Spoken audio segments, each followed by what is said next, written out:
Good morning. Today is Sunday, November 24th, 2024. On Friday, I shared part of an interview done by Daniel Gordis with Ohad Merlin. Today is part two. And again, as I said on Friday, you're not necessarily going to see this or find this as comforting, but we have learned the hard way that it is critically important to understand what our enemies think and feel and believe and plan from their point of view.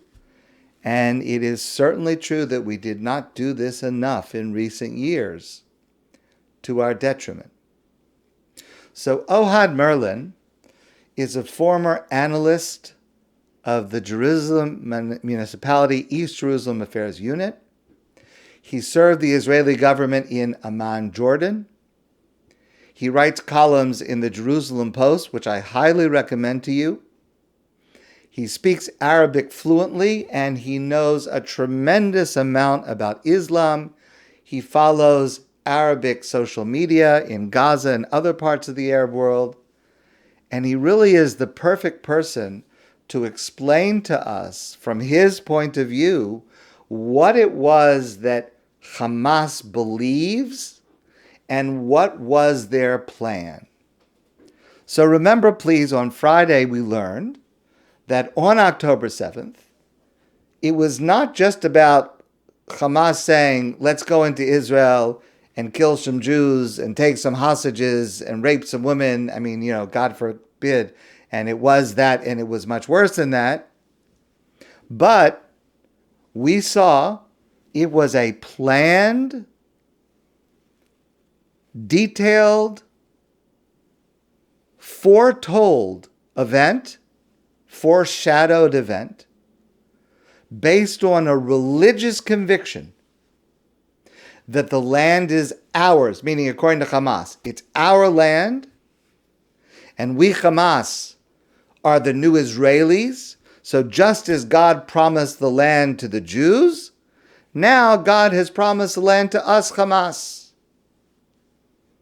And as we saw before, and this is based on their speeches and on their logo, on their motto, on the actions that they took in the months and years before October 7th, their belief, what drove them, is that just as God brought the flood on Noah because the world was sinful, we, meaning Hamas, are the new flood to destroy the world because the world has been sinning and we're going to fix it. So what we're talking about starting on October 7th is a religious war. A war where they believe that God is on their side. And that has brought us to where we are today. Now, this is a very hard consequence of this. Perhaps it's controversial,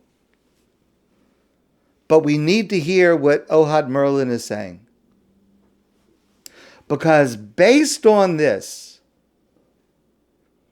there are a lot of people in Israel, and certainly even more people in the rest of the world, the rest of the Jewish world, in the West especially, who think to themselves, yes, terrible massacre on October 7th, terrible things happening, but, we got to work it out. We have to find a solution. So if we could just get the reasonable minds around the table, we could work it out. Maybe we could look at a map together and maybe we could draw some lines. I know this is very controversial, but there are a lot of people around the world who believe this. And maybe we could create two entities and somehow satisfy the security needs and their needs. The problem with that is If we were talking about a war based on wanting to gain territory, that might be something to talk about. But when you're talking about a religious war, when your motivation is that your God has told you this is the first step for you to being able to rule the world, there's not much room for negotiation. Now, let's be clear.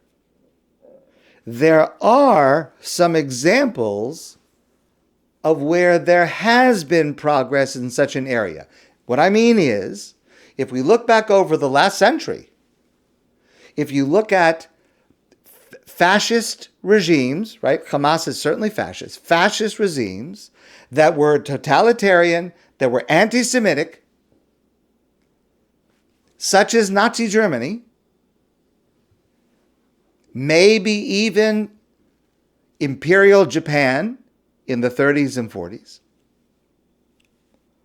So as totalitarian and anti-Semitic and fascist as they were, who would have guessed that 80 years later, Germany and England and the United States and Israel would be good friends?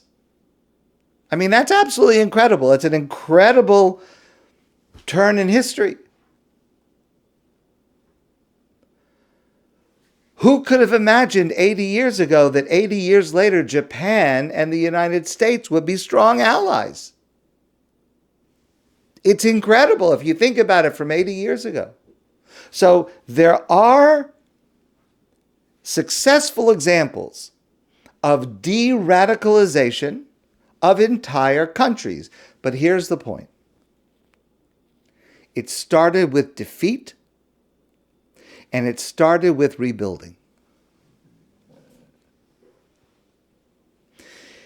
In order for there to be some kind of realignment, this is what Ohad Merlin is saying. We need to follow the example of Germany and Japan. There needs to be a very strong de-radicalization program. And that has got to start with education. That has got to start with every single school teaching children under Hamas rule. And we have to say, under Palestinian rule. If this is ever going to work out. And the second key, the reason that those examples worked over time with lots of great effort, Germany and Japan, is because they realized they were defeated. They faced that they were defeated. So the question is, if we ask right now, Hamas right now, do they feel that they are defeated? Yes, I know they're fighting. Yes, I know they're killing. They're holding hostages. They're still sending missiles. But do they feel that they are basically defeated? So Ohad says, he hears from social media, from his contacts, his knowledge of Arabic, that there are two sides to that question in Gaza right now. There's a voice of people who say, the Jews won, I'm going home, it's over. And then there's a voice who says, forget it. We'll never be defeated. And we'll keep fighting forever. So if you ask yourself, what's the difference between Hamas and Germany and Japan on the other hand? So what Ohad says is the first thing is the leaders were able to say it. The leaders of Germany and the leaders of Japan were able to say, we were defeated. And if there is to be any kind of living together, whatever that means to you, it's got to start with the leadership of Hamas saying, Okay, we're finished. We withdraw. We made a mistake. Of course, it doesn't seem like we're even close to that. And so that leads back to the problem that this is not just a war over territory. This is a war over world domination. And we need to keep that in mind. Okay, let's get back to another subject. Let's get back to the plan. So, what did Hamas want to accomplish on October 7th? What was their plan? Again, we know what they did on October 7th.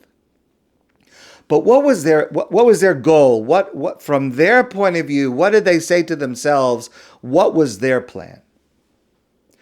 Well, according to Ohad Merlin, we know now that on October 7th, Hamas had maps of the kibbutzim.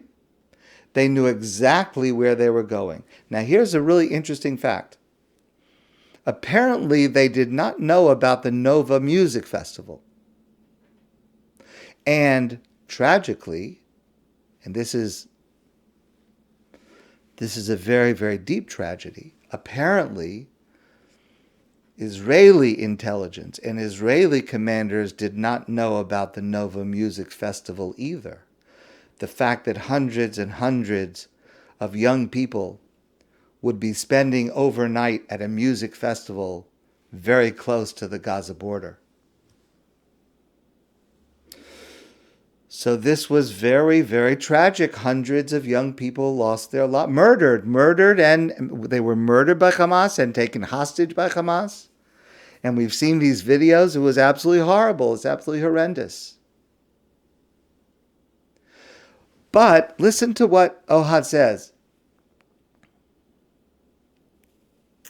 The time that Hamas spent killing people at the Nova Festival, as tragic as that is, because they had not planned to spend so much time there, and it hurts me even to say these words, but I just have to compartmentalize myself and to just try to, with coldness, say the fact that they slowed down at the Nova Festival probably, no one can know for sure, probably hindered Hamas from going further inland. It is very sad and very true. It's terrible.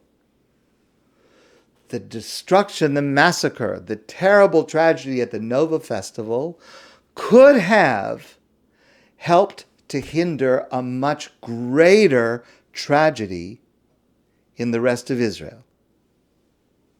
I don't mean to minimize what happened there at all, but the plan was, and we know this now, the plan was that these terrorists were going to go into the kibbutzim and keep going, and the goal was to try to reach the West Bank, killing along the way.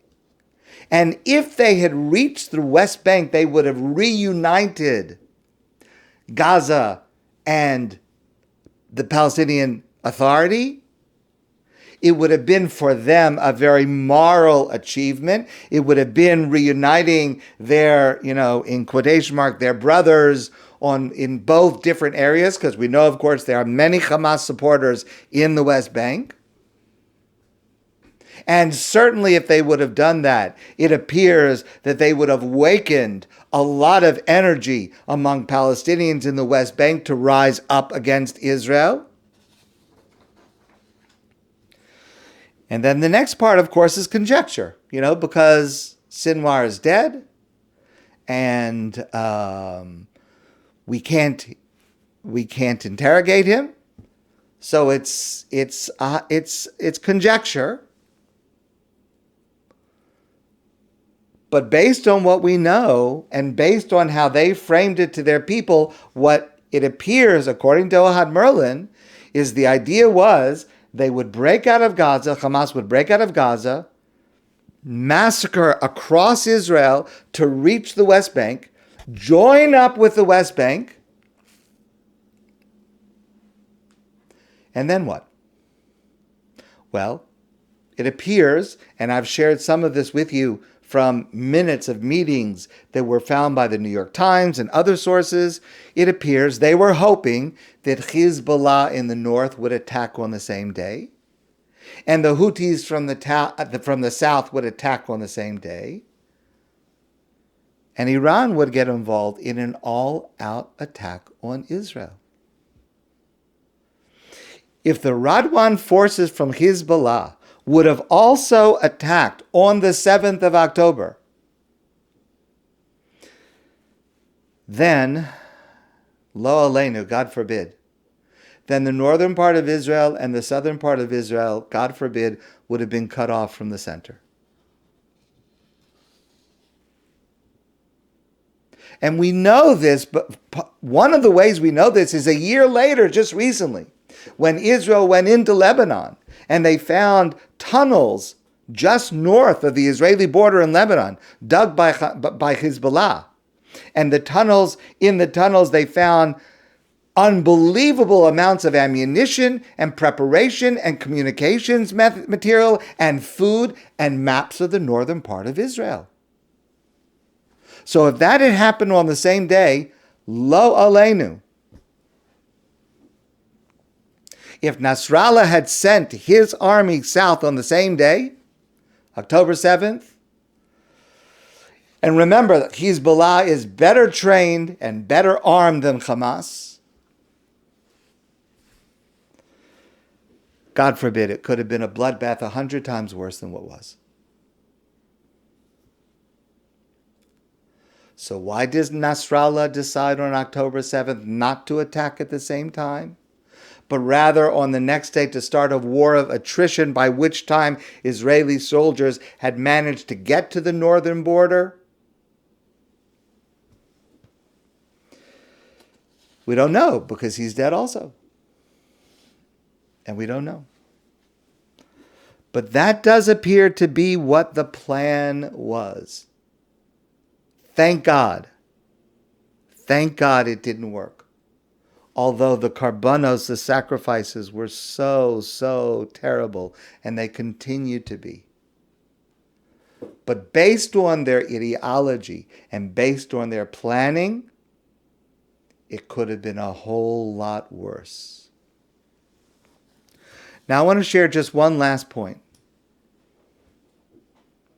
It's a very important point that Ohad Merlin makes, and this also may be difficult for some of us to hear, but I think it's a crucial point. He is an expert in Islam. He studies Islam. He follows social media, speeches, writings. He is as well versed in the entire world of Islam as anybody else. And here's what he says. The Islam that is posed by Iran, the Islamic regime, the Muslim Brotherhood, espoused by Qatar, Hamas, Hezbollah, it's not the only existing model of Islam in the world. It's terrible. It's terrorist. It's destructive. It's horrible. It needs to be rooted out. But it's not all of Islam. For example, you have Morocco. Morocco, which is proud of their shared heritage of Jewish and Muslim and Christian and different tribal histories. You have other places, okay, small pockets. But the ethos that those Muslims choose is to bring out to the world an ethos of coexistence and tolerance. Albania, okay, I know it's a very small place, but Albania is a majority Muslim country. And they saved their Jewish population during the Holocaust, and they're proud of it up until today. There are a lot of different models of Islam that one can espouse.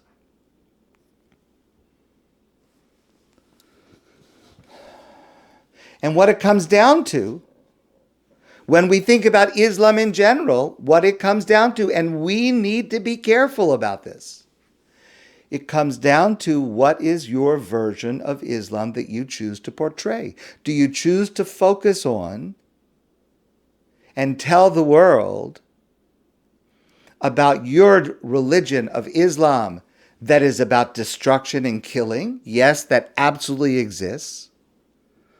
Or is your Islam the Islam of coexistence, of building bridges? And that also exists. And in Islamic writings, in the Quran, in other religious writings in Islam, you have passages that teach to be tolerant, and you have passages to teach to be not tolerant. And the question is, which one are you going to emphasize? Which Islam are you going to embrace and portray and act upon? So while we spend all this time on this group of Islam that is bent on destruction and killing and world domination, we must keep in mind it is not all of Islam, and there is a part of Islam that has a very different approach. And I have to say something else that may cause some people to be very upset, but I think that it is true. There are different kinds of Judaism. There are Jews that are about destruction, and if you follow the news, you see this in Israel. Jews who want to kill, who want to harm. And then there are Jews who want to try to find a way to live with others. And the Jewish world has to make the same decision. Which one are we going to portray? Because let's be honest, let's face it, in our Torah, there are passages of destruction and there are passages of outreach and coexistence and tolerance. And we have to decide which Judaism is our Judaism. There is more than one. We have to be honest about that. Now, I have to add my own comment here that I do not think it is parallel in terms of the proportion of Jews who are engaged in, let's call it by its name, Jewish terrorism, Israeli terrorism, and it exists, and we've spoken about it. The proportion of Jews who are in that camp is a tiny, tiny fraction of the overall Israeli and Jewish population. And the impact that such people have, as terrible as it is and as criminal as it is minuscule compared to the overall Jewish community, the Israeli community. The component of Islam that is bent on destruction and bent on world domination is a much larger proportion and a much more potent section. So I don't want to draw a parallel from that, but we do still have to face the fact that there are Israeli terrorists. Even in the last few days, you can read about it. Terrible things that have happened. Terrible things that happened in Hebron over Shabbos. Terrible things that are happening on the part of Israeli settlers in the West Bank. Not the majority, but it's still terrible. And there are many people who feel, and I've shared this with you before, that the IDF and the courts and some politicians have not done enough to stop it. And let's be honest, those extremists, terrorists, though they're Jewish, they have psukim that they quote. They have passages in the Torah and the Talmud that they quote. So let's not deny that that exists. And we have to choose which Judaism we will embrace and portray to the world. Fortunately, the overwhelming majorities of Jews here and in Israel embrace life, embrace building bridges for peace, even if now we have to use military might to defend ourselves.